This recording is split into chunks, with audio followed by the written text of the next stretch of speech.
Scooby-Doo, Where Are You Now is absolutely amazing. This was released in 2021. It's written and directed by Jonathan Stern, and I have to say the writing is amazing. It is so fun, it is funny, it is engaging. I absolutely adored it. The blend of live action and animation looks amazing, and I also learned some things as well, because while I am a fan of Scooby-Doo and I grew up watching Scooby-Doo, I would by no means call myself an expert.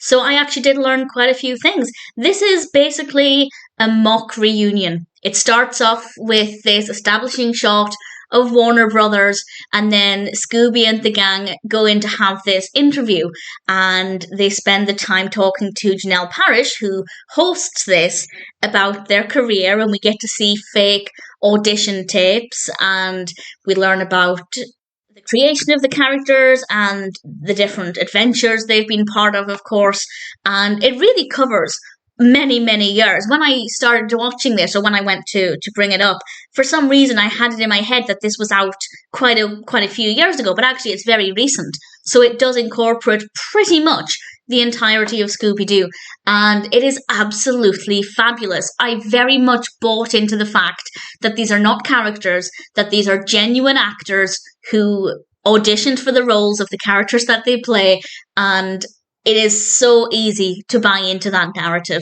and I found it to be absolutely incredible.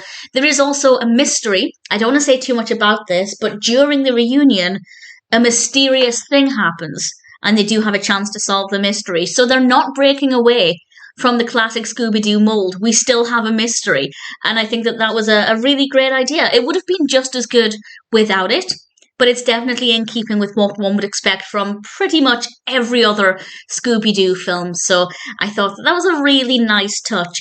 We also get to hear from so many people involved in the creation of Scooby-Doo, the voice actors for Scooby-Doo.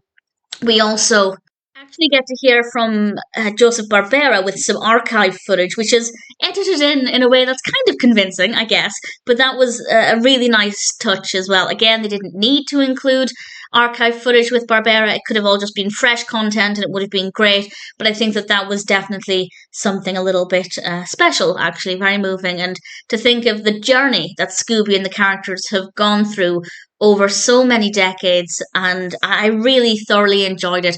If you're a fan of Scooby-Doo, you absolutely need to watch this, particularly if, like me, you are a fan, but you're not an expert. And I think you will learn a few things along the way.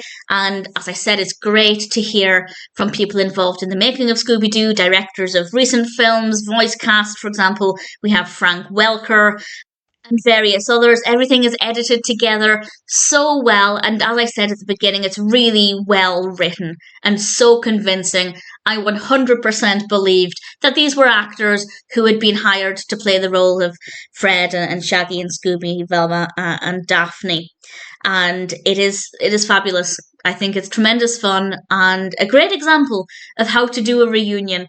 Obviously, most reunions shouldn't be quite as scripted as this, but certainly it worked very, very well, and I adored every second of it. If you're a Scooby-Doo fan, definitely check out Scooby-Doo, Where Are You Now? It's fun, funny, engaging, well-written, well-edited, a great selection of clips from various Scooby cartoons and films, and ultimately a pretty fantastic way to spend 40 minutes.